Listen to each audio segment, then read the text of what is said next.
So I had this guy working for me. Let's just say the FBI was involved. All right, guys. Oh my gosh, today's guest is someone who knows a thing or two about building things that last. And we're not just talking about products, we're talking about businesses, stories, and a legacy. I'm talking about Dave Munson, the founder and CEO of Saddleback Leather Company, a globally recognized brand built on one idea, and that is to make stuff so good your grandkids will fight over it when you're dead, which is literally their tagline, and I'm not kidding. Dave's journey started with a sketch in a small leather shop in Mexico and turned into a worldwide Indiana Jones type adventure involving bags, Land Cruisers, jungle trails, assassination attempts, sharks, alligators, and most importantly, a black lab named Blue. His bags and the stories that go with them have been carried across continents and into the hearts of countless loyal fans around the globe. But this isn't just a business story, my friends. Dave and his wife, he married up, by the way. His wife Suzette they built their lives and their companies on a mission of faith, adventure, and generosity. From living in safari tents in Texas, which is the bomb, to launching community initiatives around the world. Their work is about way more than leather. It's about legacy. And speaking of legacy, Dave's new book is out now, and it's called They'll Fight Over It When You're Dead, which is awesome. It's packed with great stories, business wisdom, and a whole lot of grit, humor, and heart. I will say also get the audiobook, buy the book, and then get the audiobook, which also just won a major award for being best memoir of 2025. That's what we're talking about. You will see why when you listen to it. Dave has collaborated with brands like Toyota, Martin Guitar, and Texas Rangers. He's passionate about empowering his team, loving his family well, and challenging the way that we think about quality and what we buy and how we live. So I've been looking forward to this for a long time. So let's get to it. Dave Munson, welcome to Dream Think Do, buddy. Hey, that was wow. You sound like my mother. Well, your mom wrote it. I hope that's okay. Yeah. She's very proud. Very proud. She loves me so much. So, hey, thank you. Yeah, absolutely. I would say good intro is my gift to my guests. So I love it. And I've got my co-host here today too. Travis Hensley's with me. I'm so excited for this. So let's dive into this. I know Saddleback Leather, people are probably Googling it right now as they listen. And I encourage you, go check out the website. Your products are amazing. You've got lines of bags, briefcases. The quality is insane. You have 100-year warranty. I mean, it's amazing. But from what I understand, you didn't dream of making briefcases as a little boy, right? So talk us through, how do you even explain how this dream started when somebody asks you? Well, I think all men love leather. So I think we're hardwired for it. Yes. I remember in middle school walking through the mall and I smell Wilson's leather. And so then I look up, is it upper deck or lower deck? And then I go find it and I go, oh, it smells so nice in here. And so I think everyone likes that. So I was a youth pastor for several years, and I burned out. Everyone was mad at me. Everything got broke at the church, and the carpet was stained, and we had a blast. But everyone was mad at me, so I kind of burned out, and I moved. So my youth pastor, I was looking for what to do next, and he said, "Hey, you want to come down to Mexico and teach English? We really need someone like you to teach English." So I was like, "Oh, that sounds so cool!" And I wanted to be just like Brett Hespin. I thought, "Man, the guy's so cool." And so I went down. And I thought, hey, I'd learn Spanish and everything. I could do ministry wherever I was. And it's a bunch of youth there. So, Mexican food everywhere. And so I go there, and I thought, I need a bag to carry my books. And maybe something like Indiana Jones would carry. I had this bag in my head. In 9th grade, 10th grade, I bought a whip at the market in Tijuana when we went on a mission trip. I was like, the guy's the coolest guy ever. But my youth pastor was, but then Indiana Jones, so close second, right? Close second. Yeah. Yeah. Close second. So, I found a guy making bags, and I sketched it out, the one I had in my head, because I couldn't find it.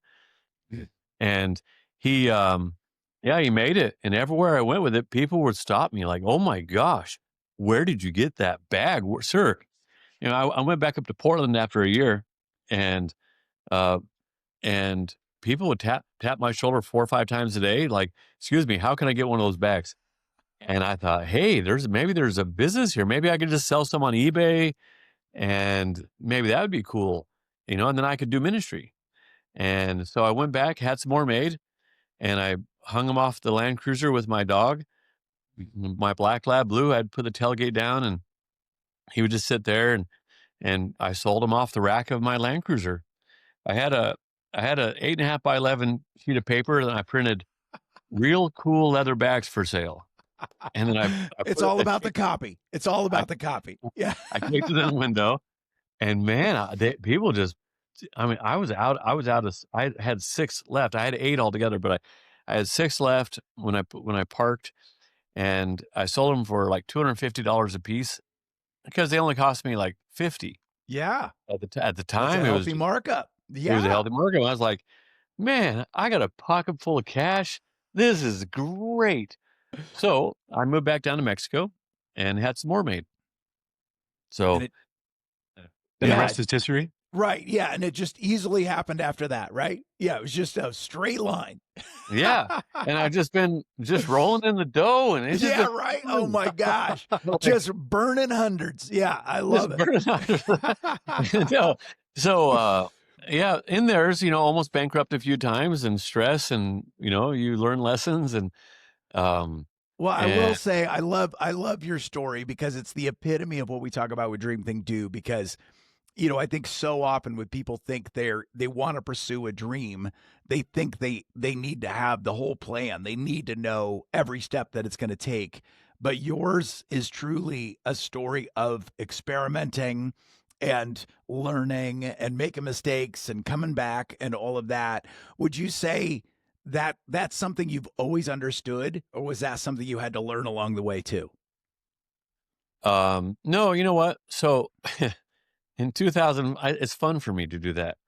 So, like, I hate to plan stuff. And so, in 2005, I got married in 2006, but in 2005, I went to Eastern Europe. I said, "Oh, I'm just gonna go to Frankfurt," and I bought a ticket for Frankfurt, Germany, and I got off the plane, and I was like, "Hey, excuse me, where's the train station?" And so they're like, "Oh, over there." I was like, "Where's the next train leaving to?" "Oh, I'll go to Prague." "Look at there, Prague, I've heard about that place." So I got on the train to Prague, and then where next? And then Krakow, Poland, Krakow, and then Budapest, and sort of just wandered. And I knew where I had to be at a certain time to get back in Munich, and my brother was in North Africa, so we, I just wandered with a suitcase and my briefcase and took pictures, in cool places, and so but that's what I enjoy doing, so having a plan, um, it changes all the time anyway, Yeah. uh, but I wish somebody would've told me about vision. I didn't know about that, Talk and to us I about that because I do think, you're not just meandering around. Like you are experimenting, you are learning, you are growing, but you are also getting a lot done. So tell us about kind of understanding the importance of vision, but also giving yourself permission to figure it out as you go. oh, it's so important to just start. Just don't and those people who do the score, the retired executives who come and help and volunteer to get your business plan together, man, they'll get that business plan so perfect, and they never start. That's They do all the exactly easy right. stuff. But man, go get a bag made. If you wanna do a leather bag, you go down to the upholstery shop and there's a bulletin board there of people who sew, or you go to your local Tandy leather factory or your Tandy your leather place, Yeah. and you say, "Do you know anyone who sews bags?" And then get a bag made. I mean, get paper together and tape it, but you have to start. God Yeah. doesn't direct a ship that's not moving. That's exactly right. I love it. And that does matter. And that's one of the things we talk about. That's why it's dream, think, do. It's you want to dream, you want to think and plan, but then you got to take action. So I love that. And I also I'm going to give Travis a second to ask a question in just a second, but I also want to be really clear because you're really clear about this in your book, in that like that first experiment went well. You had 8 bags made, you were able to sell 6, you got a profit, but you also had other experiments that went vastly different than you Oh, planned. Tell us about one of those setbacks that still taught you something. let's see. Well, I didn't have it in the book, but I did a t-shirt company. So, I didn't know that. so yeah, I did here's the thing. I'm trying to think of one. I had a lot of them. So when you do fail at things, um, man, you learn from it, and you're learning what not to do next time. And so the people who never fail are the ones who never try. Yep.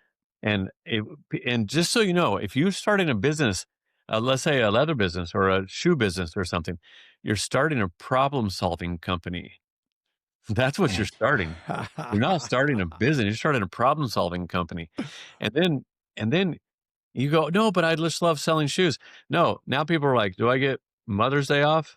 Or do I get not a Mother's Day, do I get paternity leave? Do I get, St. Patrick's Day and President's Day? What about and now you're HR, you're bookkeeping, you're accounting, you're marketing, you're fulfillment, you're everything when you're starting a business. So the more you can learn, all of these experiences, you learn from them.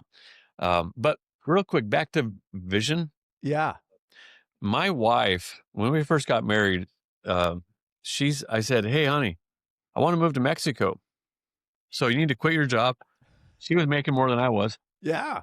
And And so I and want, effective as a bookkeeper, right? Like she was doing yeah. well. Yeah. Well, no, she wasn't. She was a bait and switch. That's exactly. She, she works at a That was her bookkeeper. title. That was her That was her title. time. Yeah. Beware of women who claim they're a bookkeeper. So, That'd make a great T-shirt. That would. so she said, "No way am I quitting my job. It's her security, right?" Mm-hmm. And I just wanted to just go. I wanted to keep on just going. But she's like, "No way." So I had this idea and I wrote down, okay, here are the bags we'll do, the new designs. I need to find a new guy who'll make our bags because the father and son, they can't keep up and quality's, dipping. And so here's what I expect we'll sell of these different designs. And here's, and with having all of the, and I listed out, here's where our goals were for this trip. And in 2 years, here's what we'll see. And here's the income. It was just wild guessing though. And I got in bed, handed her the 2 sheets of paper, started reading my book, and after about 5 minutes, she looked over at me and said, "I'll quit tomorrow." Wow.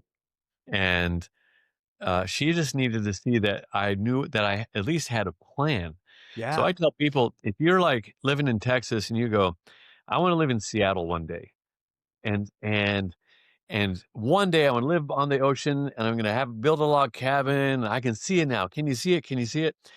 And then all they have is a horse and wagon to get there. Say it's the 1800s or something. Yeah. Someone offers them a job in Louisiana, and which is east, not west. Right. And they go, "Oh, it pays double and all that." And someone else says, "I got a job for you in Albuquerque, and it doesn't pay as much. It's not as enjoyable." But you're like, "Oh yeah, it's easy, Albuquerque, because it's taking me closer to Seattle." Yeah. And then Idaho and Missouri, they're 2 different jobs. And you're like, "Well, that's easy, Idaho," Yep. because Salt Lake City, whatever. Next thing you know, you're living in Seattle because you had that as your goal. It helps you make decisions. Yeah. So that's really important to have. What do if I got into a time machine and I stepped out in 3 years, let's say, Yeah. and then I looked around, there I am sitting at that desk over there. What am I doing? What's the marketing department look like? What is the finance? What's my I want to go look at my bank statement. Like, I want to go look at Right. it. and I want to look at what are my customers saying, and these things, and you look at the different areas of your business, and you write those down. If everything went well, what would you like to see? And it's Yeah. just guessing, Yep. but I tell you what, that will get. Oh my gosh, it's amazing. It really, really works, and I love this, that. yeah, it's a huge thing for us. So. That's huge, and you're living to it, which is beautiful. I know Roy Disney would always talk about if you know your values, then decisions are easy, and I think you could apply the same thing. If you know your vision, then decisions become easier, right? So I love that, and I think that's so important because it also allows some flexibility, right? Because I know, again, each one of yours, those journeys have been maybe not a straight line, but boy, they're headed in a direction because of that vision. So that matters. Travis, I know you're dying to ask some questions. So what's something you want to ask? Well, yeah, you mentioned in your decision-making company, Saddleback, um, in your videos and in your book, you talk about putting people first. I'm curious to know what makes no sense on a spreadsheet from a business perspective, but is non-negotiable uh, about putting people first in your business. So I tell customer service to spend a little more time on the phone. I tell them, listen, ask about where they're from. Ask if there's something you can pray for them about. Ask if, like, reach out later when you're caught up and check in on with them. Hey, how's it going with your dog? Did he ever get better? You know, like dig into that. And so we love people, and so sometimes, like right now, um, we are we have a school down in Mexico by the factory. It's a homeschool school, and we have about 82 kids in it, Jeez. and it's breaking even, but we have customers who are supporting the kids. We have 18 of them, customers who are sponsoring the kids to go through this homeschool curriculum. It's all in English. It's really cool, but we put money into that. And but no, but you're not making money. Well, I know, but it's affordable for people. And like Yeah. and people who never have a chance. And then they go, "Why do you love us so much?" And we go, "Well, it's not us that loves you so much. It's God who loves you that much. And he put it in us to do that. I can't help it. It's fun. Like we like it. We like to throw our money away." So Yeah. so but there's no ROI on it. But then here's what happens when doing good is good for business, and it's not why you do it, but, like, our employees know it. Not all of the people have kids that go to it or anything, and, um, but they're like, "I'm proud of my company. They love Mm. me. Yeah. They love us. I know they love us. They love strangers, for sure they love us." And so, we just love our people, and, we'll keep them on for longer. We have some people who are um, in Mexico, if you're handicapped, you're a completely worthless person. Hmm. I'm zero worth in the world, and you're like a detriment. But it's terrible. It's terrible when it's just terrible there. So we have some people who don't sew as fast, but man, are they faithful. Oh my gosh, they are. Oh my gosh. They are honest and faithful. Yes, sir. Hardworking, but doesn't make sense financially. That's amazing. I That's love it. great. Well, and I know you are truly making bags, and I mean, I talked about in the intro that your tagline is "They'll fight over it when you're dead," and it's true. Like these bags, I remember the first time Travis brought one of your bags for us having coffee, and I instantly felt unholy levels of jealousy. Like, oh my gosh. And you're right. Like it was scratch and sniff at the Starbucks. I'm like smelling this thing. My face was in his briefcase. Like, this is amazing. But I mean, why was it important for you? Because I mean, when you started this, it wasn't like you were, a billionaire by any means. So why was high quality? Why do you think that was so important to you at a time where you didn't have two pennies to rub together for the most part? I mean, you and Blue were going around Mexico, but why was that commitment so important to you? You know, I think I because I had a Volkswagen bus for so long. and it just fell apart all the time. It just all fell apart all the time. I was always working on it, always. Yeah. Oh, it was Yeah. horrible. It was cool, but it was horrible. And so then I got a Land Cruiser, a Toyota Land Cruiser, Come on. Yeah. and and it was an old one, an old 71 Toyota Land 72 Toyota Land Cruiser, and man, it just never broke.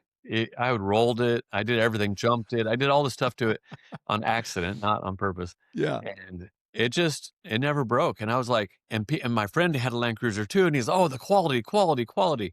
And my dad had bought a little Toyota pickup truck, and it was just it just never broke. And I thought, you know what? I like that. And so I think it's in us to want quality. Yeah. And Yeah. I wanted to hand something down to my son, something that would last, my grandchildren. And so that whole, I think it's in us to desire to have something that we hand, something that lasts. Yeah. And so that it was just in it. And so I said, I had this picture when I had the guy making the bag. I told him, I said, imagined in my study with all the old books and all dark paneling and everything, grandpa's study, and I'm dead. And just after the funeral, they come in, and a couple of my grandsons are they're rummaging through my drawers and like, oh, look at this, look at that. And then one of them says, oh, look at this briefcase. Look at grandpa's briefcase. And then they start fighting. Hey, I get that. And then no, I get that. That was what was in my head. And so in order to do that, I told the guy I want him to fight over it when I'm gone and Yeah. so therefore they'll fight over it when you're dead. And but I told him that's what I really, really want. So yeah, so that And started it. I love that. And even that story began with a vision, and you actually, talking to a leather maker, a craftsman in the middle of Mexico, that vision helped him to understand this isn't just a bag that's going to last for a year. Like that probably helped him make decisions then as he was Oh, creating yeah. that bag, like, and then from then on. Yeah, actually I told him, I said, no breakable parts. I don't want any zippers, no snaps, no buttons. Um, Huh. I just want a buckle, and my original bag was just one solid compartment. It was just one big old hole, and and so then I said, "Oh, I need a place for my pesos and pins and stuff." So I had them rivet on a little pocket, and then it just kept on going to make it. Yeah. And then I met an old man later, and in where we're doing our bags now. And I said, "Hey, can you make this bag?" And he said, "Sure, but I bet we could improve it," because he was an old man. He'd been doing it all his life, and his father before him and his father before him in the same shop. Wow. Wow. And so he said, "Yeah, you're going to want to reinforce this part, and you're going to want to. I've seen them over the years. They break here, they fall apart there." And so God just put him in my life and helped me to Wow. have a really, really high quality bag, and then we've been improving on it ever since. So, And I love your approach because everybody should follow you on YouTube as well, because you do videos where you show people how to make your bag. It's kind of like try to catch up, people, and I mean it's a beautiful invitation into this vision, and I love that. So tell us about a time where maybe you were tempted, or at least somebody was trying to convince you to toggle down on the quality, maybe to make a bigger margin or to grow faster. Tell us about a time where you had to recommit to that vision, that quality. oh yeah, so I had this guy working for me, and I couldn't put it in the book, couldn't have it in writing. But, I love these stories. and so, but let's just say the FBI was involved. Oh, Oh, I'd boy. like to know that story, actually. Yeah, we can talk about it after this when we finish the Oh, recording. shoot. Yeah. But the FBI was involved, and I don't want to get in trouble. So We won't name names. We won't name names or put dates in. Yeah. let's call him Pedro. Or no, let's call him Francois. There And we go. no. And Steve. Yeah. and so everything in his life was faux.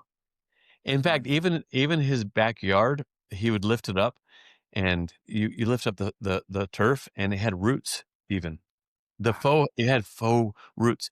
He had the candles with batteries. He had the fireplace that was, it was like a plaster. He had but it was stone, he had a brick ceiling in his office that was, not brick.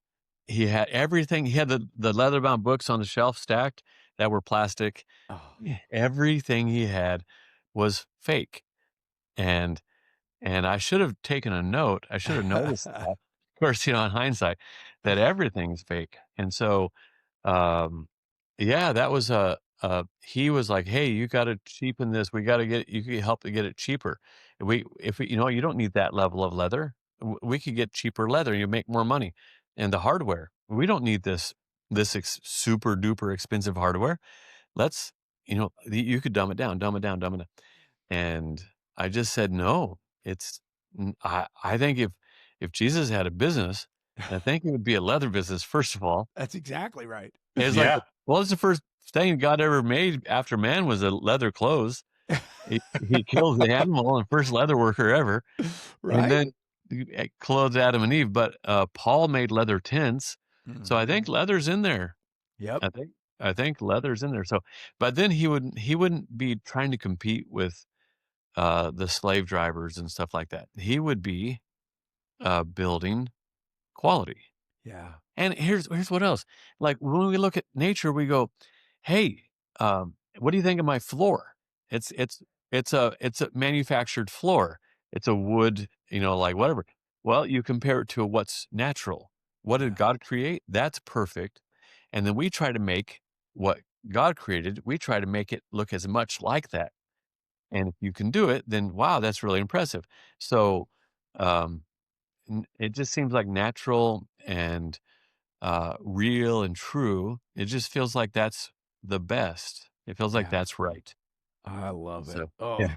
that's so good. Quality kind of parallels authenticity, like being authentic in the things that you make, who you are, what you do, even how you talk about what you make is you might be one of the most authentic marketers I think I've oh, seen, because it's like almost painfully authentic. You're like, man, he doesn't cut corners in what he thinks about what he's doing, and he's unapologetic about it. And I think that's we just don't see enough of that. That's Yep. fantastic. yeah, that video, how to knock off a bag. Yeah, Uh, that's how you heard about us. yeah, Um, yeah, or someone. Anyway, yeah, with that everyone just keeps watching that. It's I'm beating up the knocker offers, on and teaching them how to knock off my bag. But people don't like. They're not used to the just a real person, and yeah, fanatically about quality. So like this is an interesting topic. Maybe you bring it up for later, but like nice things. Like God had his whole temple like lined with gold pretty Yeah. much.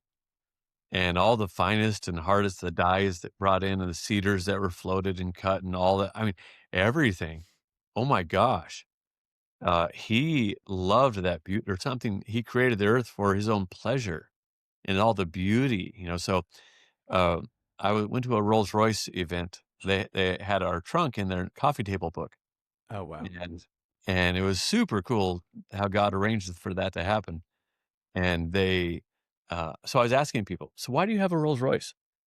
And they're like, because the Rolls Royce Enthusiast Club was there. Sorry, I'm in the warehouse right now, so we have It's all uh, good. noise. You heard some. That's the doing part of dream thing do. yeah, So no Yeah. problem at all. yeah. Again, And the so authenticity, right? and Yeah. so yeah, so these guys were like, and they're super regal, super, tea people, and they're like, I don't know, it just makes me feel nice. Like to have the nicest thing that man has ever made with their hands. Mm, And another guy's like, it's the epitome of class and elegance in the world. mm. And it makes me feel nice to have such quality.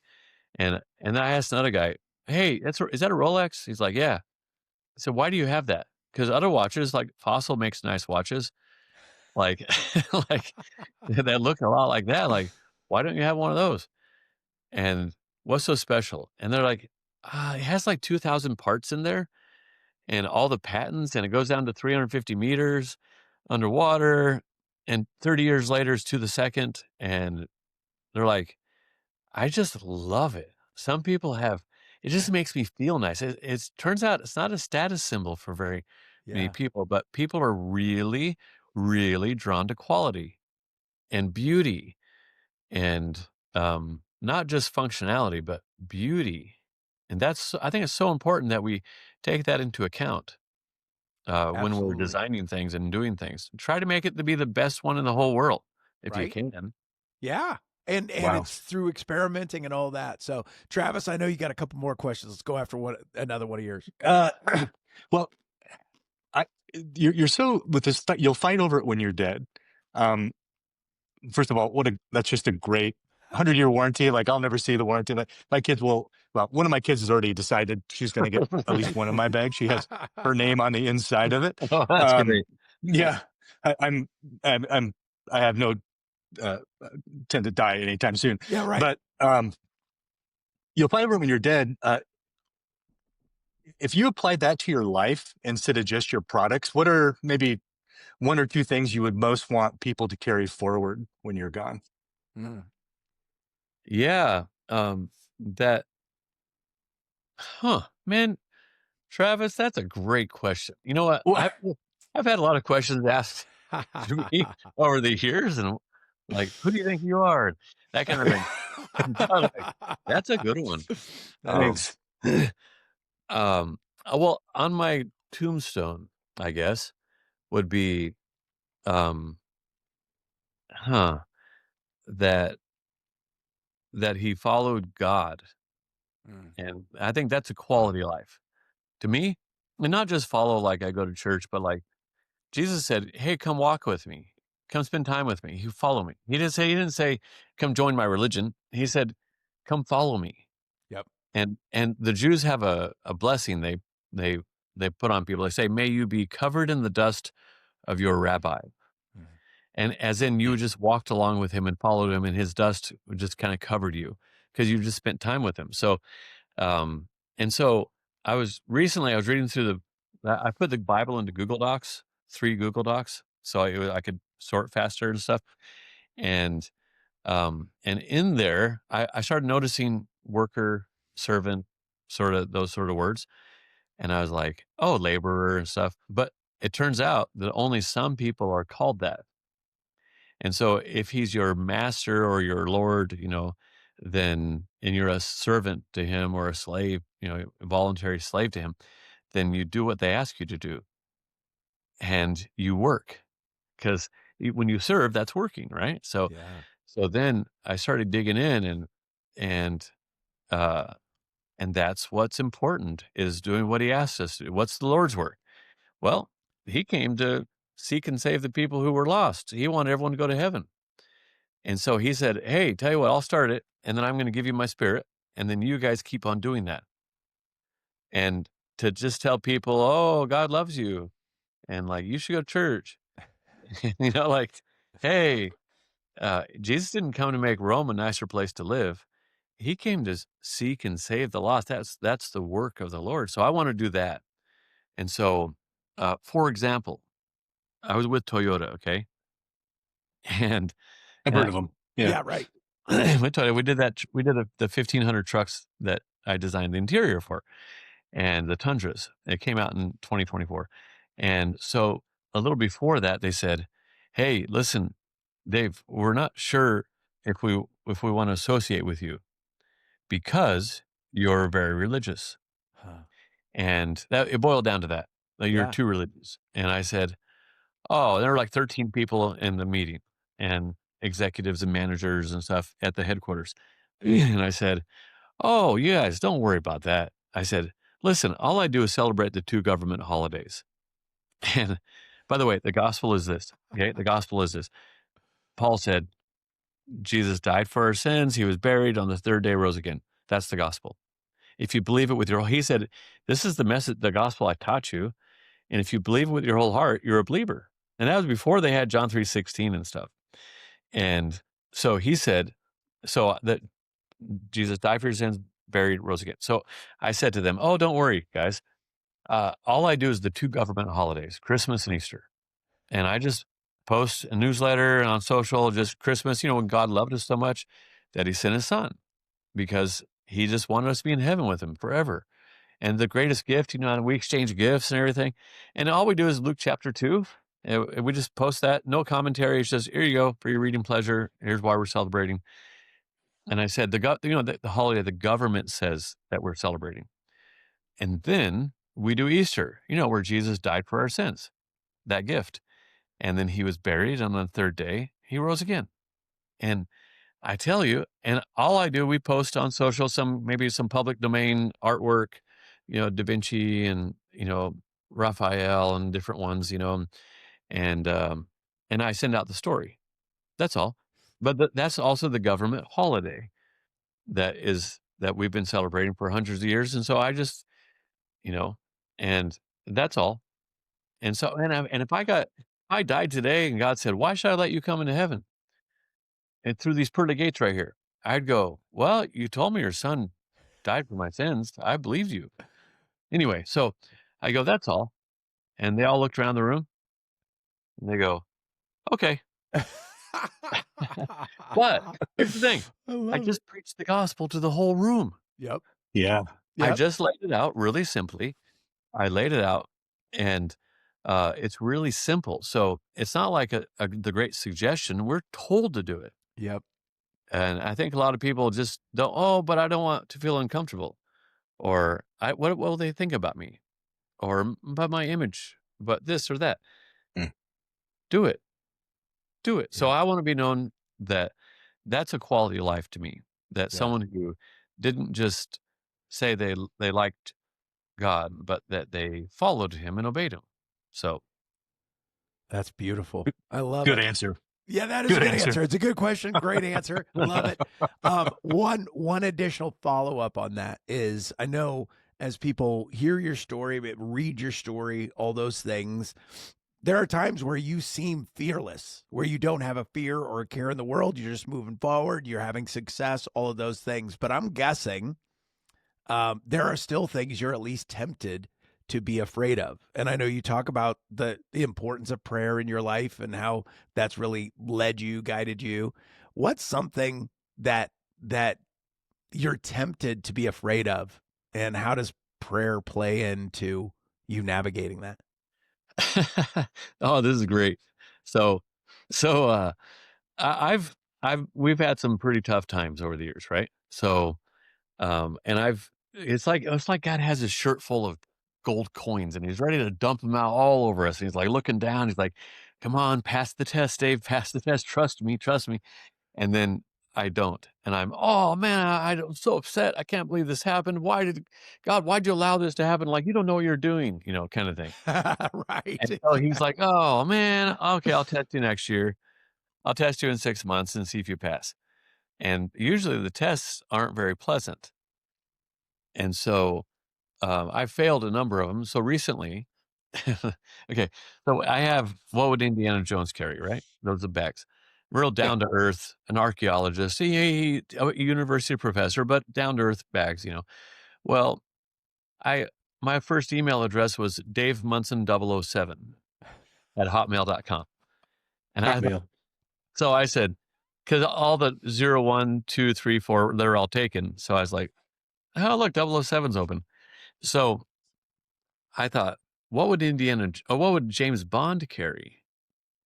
And so a little more refined, a little more sophisticated, cleaner, or a little more English, painted edges, that sort of thing, a fine Italian leather. So that's what we're doing. So we had it all planned for early November to launch. And I'd worked on it for 15 years. Whoa. Because I couldn't figure out how to make them, how to design them to look right. 15 years, not like every day, but like I walked London all over the place a couple of times, all the stores.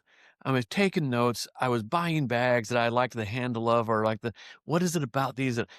Okay, finally got it all together. Italian leather, goat skin, and they're expensive, way more expensive. And then our bags are expensive. And they get up to the border on the truck full of them. The cartel took them like a month ago. I was going to say, this wasn't a decade ago. This was a month ago. Month and a half ago. Okay. And so the last time that happened, and of course, full of our Christmas supplies, we're out of stock in a ton of stuff right now because that truck was full of our stuff. And besides the James Bond stuff, the silverback, it's this stuff. So that, and Oh, so I was like, what? Because last time we got stuff stolen, it was truck was parked at the border. Someone broke in, took 3 or 4 boxes of chess sets and stuff, and we got just cost of goods from the insurance company. And I was like, oh man, then we're screwed. We're totally screwed. And but I was like, you know what, God, after a few minutes, I was like, but thank you. Thank you for this. I don't understand, but I know you do. And so I'm just assuming that this is going to be a blessing to someone. This is how now the cartel's following us. They're getting the Easter newsletter. They signed up, that kind of thing. And, and all the politicians who they've bought off, they all have the bags now. They're following us, And so I was like, I don't know, but thank you, God, for whatever you're going to do through this. And I know you're going to pull us through too, because we needed this. It was a lot of money. And the whole semi truck. wow. And so 2 days later, we get the call from the insurance company, and then they're paying 90% of retail price. So it was like this super great sale all at one time. Yeah, right. Yeah, it was so great. Woohoo! I was like, do it again, baby, do it again. Yeah, exactly. I think I'm going to put a poster on the side of the next truck. That's right. Bulletproof briefcases, hidden compartments have little arrows for hiding drugs in here. And then, Yeah, right, exactly. Oh, you it's put a the head in here. cartel's favorite bag. Yeah. Loved by cartels all over the place. Wow. Oh, shoot. So- oh, my so- gosh, Dave, so- this is so amazing. Trusting God, I think he knows what he's up to. The whole world is his and everything in it, including my shoes. Everything, my kids, everything is his. And so it's easy to have it in your head that you believe it, but to have it in your heart that you believe it, it takes practice. And I don't always pass, but you have to go through a bunch of stuff, and then you go, oh, okay, I see now, God. I didn't think you knew what you were doing before. And that's why I was mad. And now that's why I was stressed, because I didn't think you knew what you were doing. Because I knew all the facts that you said you were in charge, and you said you win the battles, and you said that you trust me, but I didn't really have it in my heart. And that's the difference. And so the more you go through those hard things, and you see God pull through every single time, and even when times when you don't see the result, the more you go through that, the easier it is to trust. Yep. So don't reject bad ideas or bad things that happen to you and be upset. Accept them as, man, he must be shaping me for something bigger. It's cool. Yeah. That's so good. I love Yeah. it. Well, I don't want to wrap up our time. We could keep talking for a couple of hours. This is awesome. So we're going to have you back for Dream Think Do again.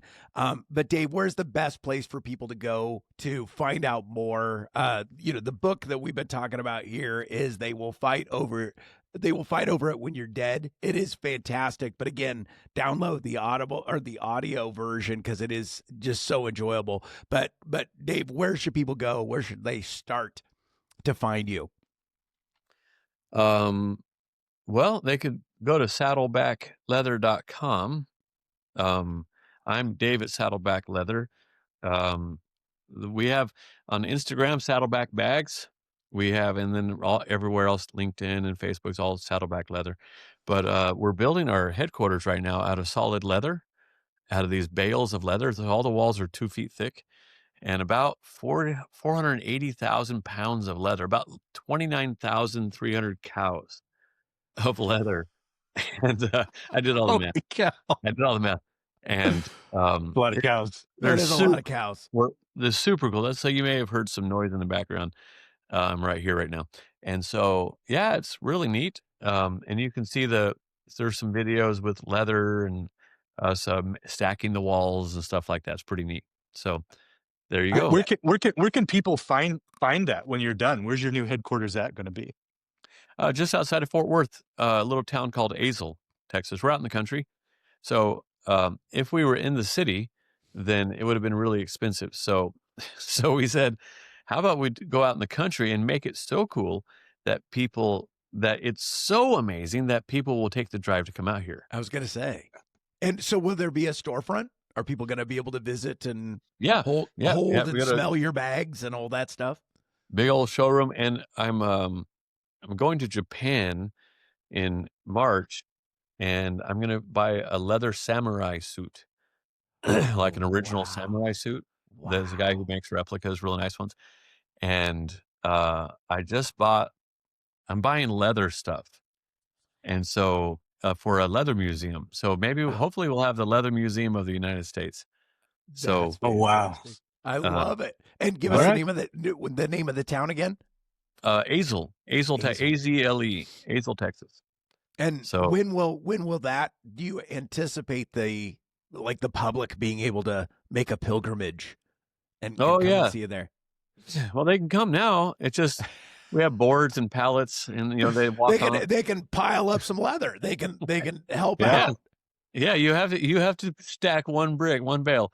No, they come out now. We have a temporary showroom in my office. We're gonna have secret rooms and all kinds of cool catwalks and these giant fireplaces. But I think June will probably be when it'll be finally open. Okay. Open, like ready to have weddings and stuff. Oh wow, that's fantastic. All right. Wow, venue too. Yeah. So we'll update this episode, and then we'll have to have you come back, or maybe we'll do an episode on location, something like that. Yeah, that'd be really cool, right? Like, we'll try to make that happen. I love it. Well, Dave, you make the world a better place, my friend. Thank you so much for spending time with us and for doing what you do. Thank you. You guys, you both have a real great spirit about you. Like, I just want to stay here. Well, trust us, we would take that as well.